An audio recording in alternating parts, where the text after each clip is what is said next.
பரமா படிடா. Hello guys, welcome back to my channel. இன்றைக்கி நம்ம எதை பற்றி பார்க்க போகிறோம் அப்படின்னா, இவ்வளோ நாளுமே யூனிவர்சிட்டிஸில் வந்து எம்ஏக்கு மட்டும்தான் ப்ராஜெக்ட் கொடுத்துட்டு இருந்தாங்க. எம்ஏ எம்ஃபில், இப்போ எம்ஃபில் கிடையாது. ஸோ எம்ஏ இங்கிலீஷ் லிட்ரேச்சரில் மட்டும்தான் நம்மளுக்கு ப்ராஜெக்ட் இருந்துச்சு. ஏதோ ஒரு புக் எடுத்து ப்ராஜெக்ட் பண்ணுவோம் இல்லையா. ஆனால் இப்போது பிஏலேயும் ப்ராஜெக்ட் இருக்குது. ஸோ ப்ராஜெக்ட் முடிச்சுட்டு நம்ம வைவாக்கு எப்படி ப்ரிப்பேர் ஆகலாம், இப்போ பிஏ முடிச்சுட்டு எம்ஏ போகிறவங்களுக்கு வைவா எப்படி இருக்கும் அப்படின்ற ஒரு ஐடியா இருக்கும். இந்த மாதிரி தான் இருக்கும் அப்படின்னு அவங்க பிஏல எக்ஸ்பீரியன்ஸ் பண்ணியிருப்பாங்க. பட் புதுசாக பிஏல ஃபர்ஸ்ட் டைம் அப்போ தான் வைவா அட்டென்ட் பண்ணுறாங்கன்னா அந்த வைவாக்கு நம்ம எப்படி ப்ரிப்பேர் பண்ணலாம் அப்படின்ட்டு சில டிப்ஸ் பார்க்கலாம். ஃபர்ஸ்ட் வந்து ஒரு வைவாக்கு நம்ம ரெடி ஆகிறதுக்கு முன்னாடி, நாளைக்கு தான் உங்களுக்கு வைவா அப்படின்னா, நீங்கள் முந்தின நாள் நீங்கள் பண்ணியிருப்பீங்க இல்லையா அந்த தீசிஸ். சில பேர் வந்து லாஸ்ட் மினிட் வரைக்கும் அந்த தீசிஸை முடித்து மார்னிங் சைன் வாங்குறவங்க கூட இருக்கிறாங்க. அந்த மாதிரிலாம் பண்ணாதீங்க. அட்லீஸ்ட் வைவா டேட் கொடுத்துருக்கிறதுக்கு ஒரு 2-3 வீக்ஸ் முன்னாடியே முடிச்சிட்டிங்க அப்படின்னா கொஞ்சம் ஸ்ட்ரெஸ் ஃப்ரீயாக இருக்கலாம். லாஸ்ட் மினிட் வரைக்கும் அதை முடிக்கணும் அப்படின்ற ஒரு டென்ஷன்லேயே இருப்பீங்க. ஸோ வைவாக்கு ப்ராப்பராக உங்களால் ப்ரிப்பேர் ஆக முடியாது. ஸோ வைவா டேட்டுக்கு முன்னாடியே நீங்கள் அந்த ப்ராஜெக்டை முடிச்சிட்டிங்க அப்படின்னா மைண்டு கொஞ்சம் ரிலாக்ஸாக இருக்கும். ஓகேவா. வைவா நடக்கிறதுக்கு முந்தின நாள் நம்மளோட தீசிஸ், நம்மளோட ப்ராஜெக்ட் இருக்கும் இல்லையா, அதை நல்லா ரீட் பண்ணணும். ஃபர்ஸ்ட் பேஜ்லேருந்து லாஸ்ட் பேஜ் வரைக்கும் ஒர்க் சைட்டட் கூட நீங்கள் என்னெல்லாம் கோட் பண்ணியிருக்கீங்கன்றதை தரவாக பார்க்கணும். ஸோ எல்லாத்தையுமே 1 or 2 times நீங்கள் நல்லா ரீட் பண்ணுங்கள். ஏன்னா நம்ம கண்டினியூஸாக ரீட் பண்ணும்போது தான் நம்ம என்ன எழுதியிருக்கோம் அப்படின்றது தெரியும். சில நேரங்களில் வெப்சைட்ஸ்லேருந்து எடுத்துருக்கலாம், இல்லை வேறு ஏதாவது புக்ஸில் பார்த்து அந்த ஐடியாலஜி வச்சு எழுதியிருப்போம். எழுதின எல்லாமே நம்மளுக்கு லாஸ்ட் மினிட்ல ஞாபகம் இருக்காது. சில விஷயங்கள் எழுதும்போது இந்த பாயிண்ட்ஸ் நல்லா இருக்கே அப்படின்னு சொல்லி நம்ம நினச்சிருப்போம். ஆனால் வைவாக்கு ப்ரெசென்ட் பண்ணும்போது இதானே நம்ம எழுதியிருப்போம் அப்படின்னு சொல்லி ரீட் பண்ணாமல் போயிட்டோன்னா கண்டிப்பாக அந்த நல்ல பாயிண்ட்ஸை நம்மளால் ப்ரெசென்ட் பண்ண முடியாது. ஏன்னா எக்ஸ்டர்னலாக வர்றவங்க நம்மளோட ஃபுல் தீசிஸையும் ஃபுல் ப்ராஜெக்டையும் அவங்க வந்து ரீட் பண்ண போகிறது இல்லை. ஓகேவா. நம்ம என்ன எக்ஸ்பிளைன் பண்ணுறோமோ அதுதான் அங்கே இருக்குது அப்படின்னு நினச்சிப்பாங்க. அவங்க ஜஸ்ட் அந்த சாப்டர்ஸை பார்ப்பாங்க, சாப்டருக்கு என்னென்ன டைட்டில் கொடுத்துருக்குறீங்கன்னு பார்ப்பாங்க. அப்புறம் அந்த சாப்டர்ஸை எக்ஸ்பிளைன் பண்ண சொல்லலாம். ஸோ நம்மளோட எக்ஸ்ப்ளனேஷனில் தான் நம்ம எந்த மாதிரி ப்ரெசென்ட் பண்ணியிருக்கோம் அப்படின்றது இருக்குது. ஸோ நம்மளுக்கே சில பாயிண்ட்ஸ் வந்து தெரியும்ல, இந்த பாயிண்ட்ஸ்லாம் ரொம்ப அழகாக இருக்குது, இந்த மாதிரி மெசேஜ்லாம் கண்டிப்பாக நம்ம சொல்லணும் அப்படின்னு நினைக்கிற எந்தெந்த விஷயங்கள், எந்தெந்த பாயிண்ட்ஸ்லாம் நம்மளோட ப்ராஜெக்டை நெக்ஸ்ட் லெவலுக்கு கொண்டு போகுதுன்னு சொல்லி நம்ம ஃபீல் பண்ணுறோமோ அந்த பாயிண்ட்ஸ் எல்லாத்தையுமே நோட்ஸ் எடுக்கணும். ரீட் பண்ணும்போதே ஒவ்வொரு பேஜ்லேயும் இம்பார்ட்டண்ட் பாயிண்ட்ஸை வந்து நோட்ஸ் எடுக்கணும். ஸோ நோட்ஸ் எடுத்துகிட்டே வரும்போது நெக்ஸ்ட் ஒரு கிளான்ஸ் நம்ம பார்க்குறதுக்கு ஹெல்ப்ஃபுல்லாக இருக்கும். ஓகேவா. நம்ம தீமேட்டிக்கலாக நம்மளோட ப்ராஜெக்டை வந்து டிவைட் பண்ணியிருக்கலாம் சாப்டர்ஸை. ஃபஸ்ட்டு வந்து இன்ட்ரொடக்ஷன், அதுக்கப்புறம் 3 மேஜர் தீம்ஸை வச்சு டைட்டில் கொடுத்துட்டு நெக்ஸ்ட்டு சம்மேஷன் கொடுத்துருக்கலாம். ஸோ தீம்ஸ் ஓரியன்டாக போகணும் அப்படின்னா அந்த தீம்ஸ் எல்லாத்தையும் மனப்பாடம் பண்ணிக்கணும். இல்லைனா ஸ்டைல் அண்ட் டெக்னிக்ஸ் யூஸ் பண்ணியிருக்கலாம். நம்மளோட டைட்டில் வந்து எந்த மாதிரி வேணால் நம்ம கொடுத்துருக்கலாம். பட் அந்த 5 டைட்டிலையும் கண்டிப்பாக நம்ம மெமரைஸ் பண்ணிக்கணும். ஏன்னா அது ரொம்ப முக்கியம். நம்ம என்ன எழுதியிருக்கோன்றது நம்ம கரெக்டாக சொல்ல தெரியணும். எடுத்த உடனே நம்ம என்னென்ன சாப்டர்ஸ் டிவைட் பண்ணியிருக்கோன்றதை சொல்கிற மாதிரி இருக்கும். அப்போ அதை ப்ராப்பராக சொல்லணும். எந்த இடத்துலையும் நம்ம ஸ்டக் ஆகக்கூடாது. ஏன்னா அது நம்மளோட ப்ராஜெக்ட். ஸோ ப்ரெசென்ட் பண்ணும்போது ரொம்ப கான்ஃபிடென்ட்டாக ப்ரெசென்ட் பண்ணணும். நெக்ஸ்ட்டு ஒரு பெஸ்ட்டு செல்ஃப் இன்ட்ரடக்ஷன் வந்து ப்ரிப்பேர் பண்ணிக்கணும். ஏன்னா வைவால கண்டிப்பாக செல்ஃப் இன்ட்ரடக்ஷன் கேட்பாங்க. எக்ஸ்டர்னலுக்கு நம்ம யாருன்னு தெரியாது இல்லையா. ஸோ அவங்களுக்கு சின்னதாக ஒரு செல்ஃப் இன்ட்ரோ கொடுக்கணும். செல்ஃப் இன்ட்ரோ ரொம்ப வளவலன்னு இருக்கக்கூடாது. ஜஸ்ட்டு நம்ம பேர், நம்ம எங்கேருந்து வரோம், எம்ஏல நம்ம பண்ணுறோன்னா பிஏ எங்கே படிச்சிருக்கோம், நம்மளுக்கு ஏதாவது ஸ்பெஷல் டேலண்ட் இருக்கா, இல்லை நம்ம ஏதாவது புக் பப்ளிஷ் பண்ணியிருக்கோம், வேறு ஏதாவது அச்சீவ் பண்ணியிருக்கோம்னா அதை சொல்லலாம். நம்மளுக்கு இன்ட்ரெஸ்ட் எதுலலாம் இன்ட்ரெஸ்ட் இருக்குது, இந்த மாதிரி நம்மளை பற்றின இன்ட்ரெஸ்டிங்கான விஷயங்களை ரொம்ப ஷார்ட் அண்ட் ஸ்வீட்டாக சொல்லணும். செல்ஃப் இன்ட்ரோ அப்படின்னு கேட்கும்போது அது வைவால உள்ள ஸ்டார்டிங் ஸ்டெப் தான். ஸோ அதை போட்டு நம்ம எலாபரேட் பண்ணி நம்மளை பற்றி ரொம்ப டீட்டெயில்ஸ் கொடுக்கணும் அப்படின்ற அவசியம் இல்லை. ஸோ ஜஸ்ட்டு நீட்டாக ப்ரெசென்ட் பண்ணால் போதும். ஸோ ஒரு நல்ல அட்ராக்டிவான செல்ஃப் இன்ட்ரோ நம்ம ஸ்டார்டிங்கில் ப்ரிப்பேர் பண்ணி வச்சுக்கணும். நெக்ஸ்ட்டு ஷார்ட் சம்மரி எதுக்காக அப்படின்னா, இப்போ நம்மளுக்கு நம்ம ப்ரைமரி சோர்ஸில் என்ன இருக்குன்றது தெரியும். அதே மாதிரி நம்ம கைடுக்கும் தெரியும். சில பேர் அந்த புக்ஸை ரீட் பண்ணியிருக்கலாம். அது ஃபெமிலியரான புக் அப்படின்னா நிறைய பேருக்கு தெரிஞ்சிருக்கும். ஆனால் எக்ஸ்டர்னலுக்கு ஒரு வேளை நம்ம புக்கு தெரியாமல் இருக்கலாம், தெரிஞ்சும் இருக்கலாம். அப்படி இருக்கும்போது அவங்களுக்கு ஒரு ஐடியா கிடைக்கணும். நம்ம நரேட் பண்ணும்போது, சாப்டர்ஸை பற்றி எக்ஸ்பிளைன் பண்ணும்போது நம்ம சம்மரி சொல்லாமல் சொன்னோன்னா கண்டிப்பாக உங்களுக்கு புரியாது இல்லையா, எந்த கேரக்டர் யார், மெயிலாக ஃபீமேலாக எதுவுமே தெரியாது. ஸோ ஷார்ட்டாக ஒரு சம்மரி சொல்லணும். சம்மரிக்கே நம்ம அவ்வளோ டைம் எடுத்துக்கக்கூடாது. ரொம்ப ஷார்ட் அண்ட் ஸ்வீட்டாக இம்பார்ட்டண்ட் கேரக்டர்ஸை வச்சு அவுட்லைன் மாதிரி அந்த பிளாட் அப்படியே நரேட் பண்ணணும். ஓகேவா? ஸோ ஒரு ஷார்ட் சம்மரி வந்து ப்ரிப்பேர் பண்ணி வச்சுக்கணும். நெக்ஸ்ட் என்னென்னா, எல்லா சாப்டர்ஸையும் ப்ராப்பராக ரீட் பண்ணணும். எந்த சாப்டரில் என்ன கோட் பண்ணியிருக்கோன்றதை பார்க்கணும். அதே மாதிரி சாப்டர்ஸில் இருக்க முக்கியமான அந்த டீட்டெயில்ஸ் எல்லாத்தையுமே நோட் பண்ணி வைக்கணும். எந்த சாப்டரில் என்ன எழுதியிருக்கோன்றது தெரியணும். சம்டைம்ஸ் சில சாப்டர்ஸ்க்கு வந்து ஒரு கனெக்ஷன் இருக்கும். இப்போ உங்களோட புக் ஒரு நெகட்டிவ் ஷேடில் இருக்குது அப்படின்னா எல்லா தீம்ஸுமே ஒரு நெகட்டிவ் ஷேட் ரிலேட்டடாக தான் நம்ம எடுத்திருப்போம் இல்லையா? ஸோ எல்லாத்துலேயுமே ஒரே மாதிரி பாயிண்ட்ஸ் வர்ற மாதிரி நம்மளுக்கு தோணும். ஸோ எந்த சாப்டரில் என்ன பாயிண்ட்ஸ் எழுதியிருக்கோம், எது அதுக்கு ஆப்டாக இருக்குன்றதை தெரிஞ்சுட்டு ப்ராப்பராக ப்ரிப்பேர் பண்ணணும். இப்போது நம்ம வந்து ஒன்று நரேட் பண்ணிகிட்ருப்போம், ஆனால் இந்த சாப்டரில் அது எதுவுமே இல்லையே அப்படின்னு கேட்டாங்கன்னா அந்த ப்ராஜெக்ட் நம்ம பண்ணாதது மாதிரி ஆயிரும். ஸோ 2-3 தடவை நல்லா ரீட் பண்ணிவிட்டு எந்த சாப்டரில் என்ன இருக்குன்றதை நல்லா அண்டர்ஸ்டாண்ட் பண்ணிக்கணும். ஓகேவா? வைவாவில் ரொம்பவே முக்கியமான செக்மெண்ட் என்ன அப்படின்னா கொஸ்டின் ஆன்சர் செக்மெண்ட். ஏன்னா அதில் வந்து நம்மளுக்கு நிறைய ஐடியா கிடைக்கும். நம்மளோட ப்ராஜெக்டை ஒரு பெர்ஸ்பெக்டிவில் பார்த்துருப்போம், நம்ம ஒரு மாதிரி எழுதியிருப்போம். சம்டைம்ஸ் எக்ஸ்டர்னல் வந்து உங்களோட பாயிண்ட் ஆஃப் வியூவே தப்பு, இந்த மாதிரி நீங்கள் எழுதக்கூடாது. ஃபார் எக்ஸாம்பிள், இப்போ நம்ம ஃபெமினிசம்க்கு சப்போர்ட் பண்ணி எழுதியிருக்கோம்னு வச்சுக்கோங்களேன், இல்லைன்னா நம்ம காடுக்கு சப்போர்ட் பண்ணி எழுதியிருக்கோம். வந்திருக்கவங்க அந்த எக்ஸ்டர்னல் வந்து இந்த மாதிரிலாம் கிடையாது, கடவுளே இல்லை அப்படின்னு நினைக்கிற ஒரு பர்சனாலிட்டியாக இருந்துச்சு அப்படின்னா அவங்க எப்படி நீங்கள் இப்படி சொல்லலாம், ப்ரூவ் பண்ணுங்கள் அப்படின்னு சொல்லி கேட்டாங்கன்னா ப்ராப்பராக நம்மளுக்கு ப்ரூவ் பண்ண தெரியணும். ஏன்னா நம்ம தான் ப்ராஜெக்ட் பண்ணியிருக்கோம், அந்த ப்ராஜெக்டில் கடவுள் இருக்காருன்னு நம்ம சொல்லியிருக்கோம். ஸோ அதை எப்படி ஜஸ்டிஃபை பண்ணணுன்றது நம்மளுக்கு தெரிஞ்சிருக்கணும். எந்த மாதிரி ட்ரிக்கியாக கொஷின்ஸ் கேட்டாலுமே அதுக்கு கண்டிப்பாக ஆன்சர் இருக்கும். ஸோ கொஞ்சம் யோசிச்சுட்டு ஷார்ட் அண்ட் ஸ்வீட்டாக ஆன்சர் பண்ணணும். ஓகேவா? ரொம்ப எக்ஸ்பிளைன் பண்ணக்கூடாது. ஏதோ ஒரு 1 வேர்ட் ஆன்சர் தான் அவங்க நம்மக்கிட்டேருந்து எதிர்பார்ப்பாங்க. ஏன்னா வைவா வந்து நம்மளுக்கு ரொம்ப நேரம் நடக்க போகிறதில்ல இல்லையா? இப்போது எம்ஃபில் பிஹெச்டி அந்த லெவலுக்கு போனால் தான் நம்ம ரொம்ப நேரம் எக்ஸ்பிளைன் பண்ண வேண்டியது இருக்கும். நம்மளோட கொஷின்ஸ்க்குமே கொஷின் ஆன்சர் பண்ணும்போது யாருமே ரொம்ப எக்ஸ்பிளைன் பண்ணணும்னு சொல்லி எதிர்பார்க்க மாட்டாங்க இல்லையா? ஸோ அதனால் என்ன உண்டோ, என்ன ஆன்சர் சொல்லணுமோ அதை ரொம்ப ஷார்ட்டாக கரெக்டான ஆன்சர் சொன்னோன்னா நம்ம அதுக்கு எக்ஸ்பிளைன் பண்ண வேண்டாம் இல்லையா? நம்ம ப்ராப்பராக இதுதான் அப்படின்னு சொல்லிட்டோன்னா அதை உங்களுக்கு புரிய வைக்க வேண்டாம்.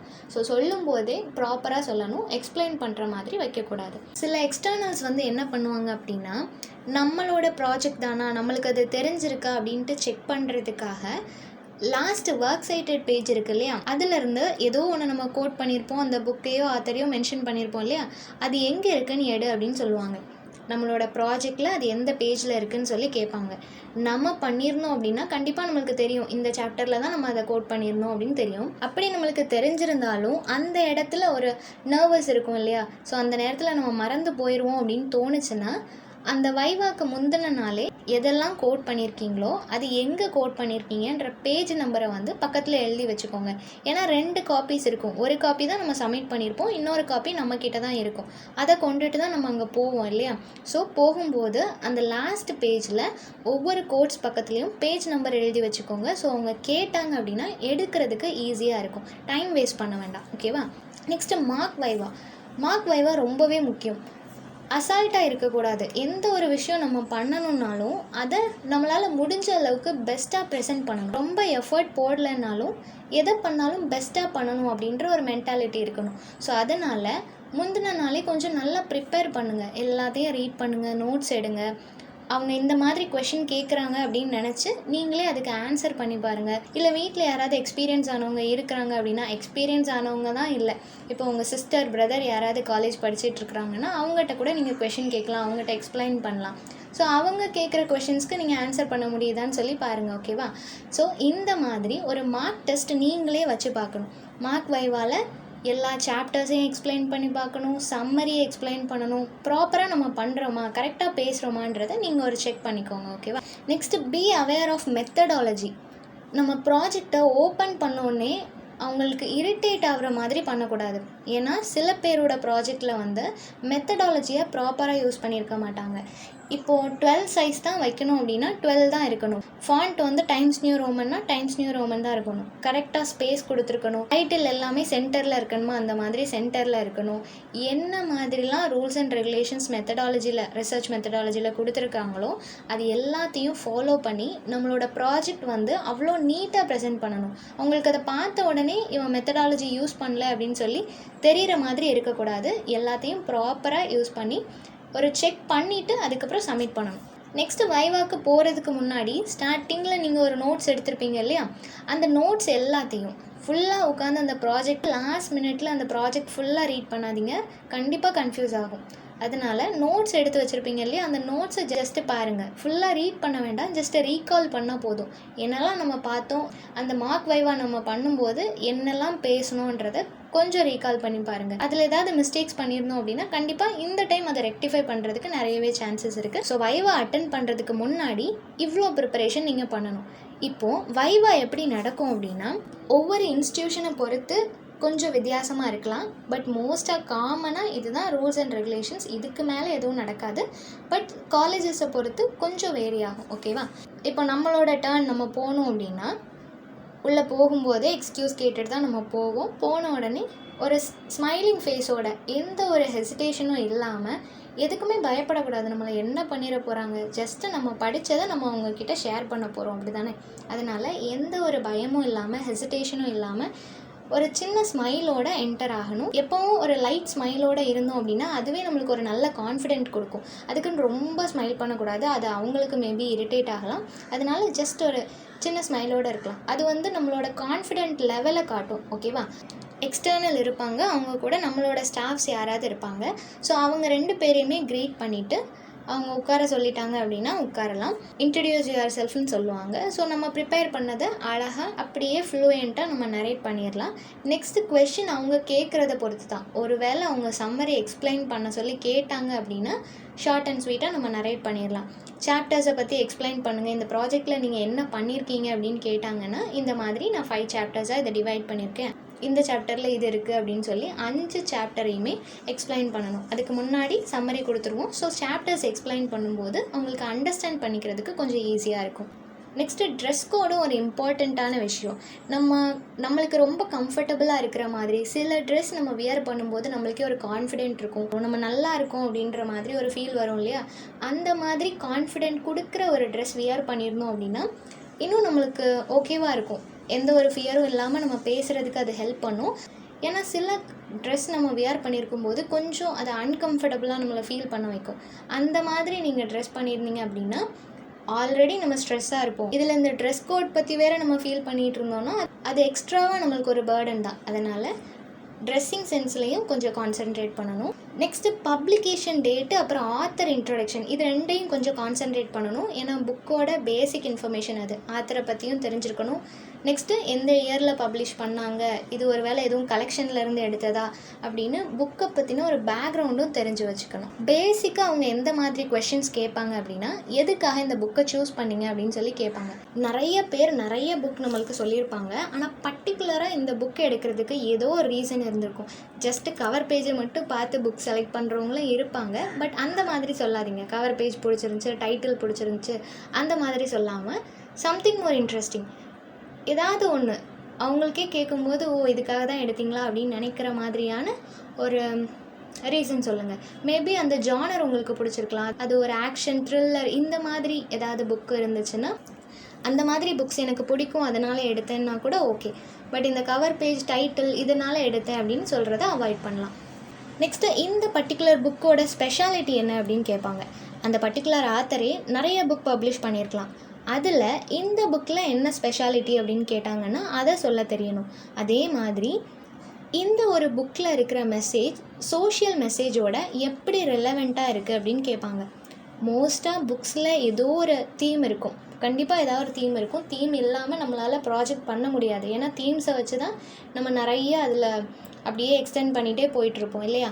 ஸோ தீம்ஸ் கண்டிப்பாக இருக்கும். அந்த தீம்ஸ் வந்து எப்படி சொசைட்டியோட கனெக்ட் ஆகுது அப்படின்னு சொல்லி ஒரு கொஷின் கேட்பாங்க. நெக்ஸ்ட்டு இந்த புக் உனக்குள்ளே என்ன இம்பேக்டை க்ரியேட் பண்ணுச்சு அப்படின்னு சொல்லி கேட்பாங்க. நம்ம ஏதோ ஒரு ஸ்ட்ரெஸ்ஸில் இருக்கலாம், இல்லை ஏதோ ஒரு கன்ஃபியூஷனில் இருக்கலாம். அந்த டைமில் அந்த பர்டிகுலர் ப்ரைமரி சோர்ஸில் இருந்த ஏதோ ஒரு கோட்ஸ் வந்து நம்மளுக்கு ஒரு கிளாரிட்டி கொடுத்துருக்கலாம். ஸோ அந்த மாதிரி ஏதாவது இன்ட்ரெஸ்டிங்கான மொமெண்ட் இருந்துச்சு அப்படின்னா அதை ஷேர் பண்ணலாம். நெக்ஸ்ட்டு ப்ராஜெக்ட் பண்ணுறதே எதுக்காக? ப்ராப்ளம் சால்வ் பண்ணுறதுக்காக. அந்த ப்ரைமரி சோர்ஸில் ஏதோ ஒரு ப்ராப்ளம் பற்றி சொல்லியிருப்பாங்க, அதுக்கு நம்ம ஒரு சொல்யூஷன் கொடுக்கறதுக்காக தான் இந்த ப்ராஜெக்டே பண்ணுறோம். ஸோ அந்த சொல்யூஷன் என்ன, சொசைட்டிக்கு நீ என்ன சொல்யூஷன் கொடுக்குற ஓவராலாக அப்படின்னு சொல்லி கேட்பாங்க. ஸோ அந்த சொல்யூஷன் தெரிஞ்சிருக்கணும். ஸோ இதெல்லாம் தான் பேசிக்கான கொஷின். மோஸ்ட்லி இந்த கொஷின்ஸ் தான் கேட்பாங்க.